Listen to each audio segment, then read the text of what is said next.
I think, listening to the testimony, it's fair to say that the surge is not achieving its stated goals.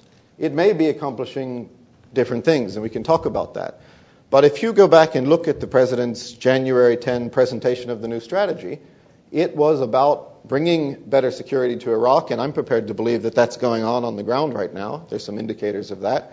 But the real goal was a political goal of buying time for the Iraqi leaders to reach political reconciliation and to create a feeling in Iraq among people that they wouldn't need to turn to their militias and keep their weapons ready and so on.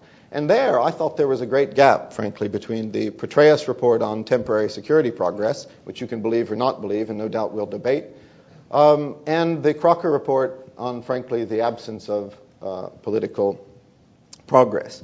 Now, you could say this is early stages, give it time, and maybe the political accommodations will come about, and maybe the feeling of security will come about. That is possible over the next 6 months to a year, but to believe that to be the case, you would have to believe that the leaders will somehow manage to do what they haven't been able to do in 4 years or in 6 months.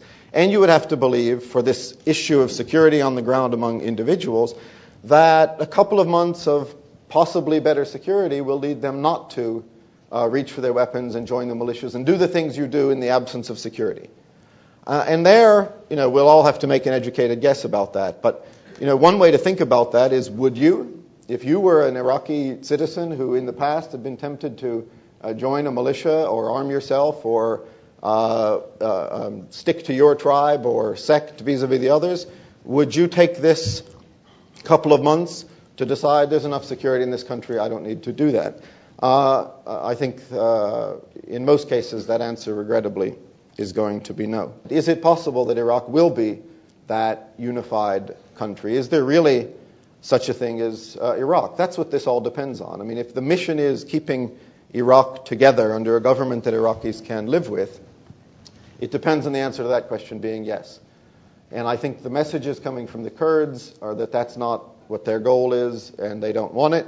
The Shia feel like for decades they've gotten the short end of the stick. They're in power now. They're not going to give up on it. And the Sunnis don't want to accommodate that.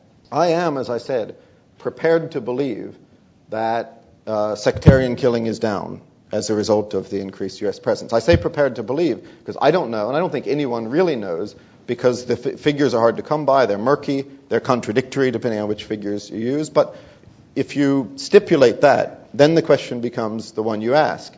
Will enough Iraqis attribute that to the U.S. presence?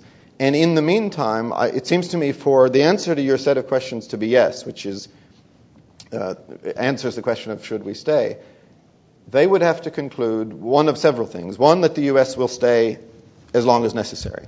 Even if they don't believe they're reconciling, if the United States is going to stay forever, then they could trust that added presence. But I answered that by saying I don't think they think that.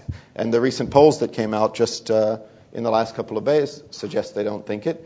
And it seems to me that a sound assessment of the American political scene suggests that they shouldn't think it.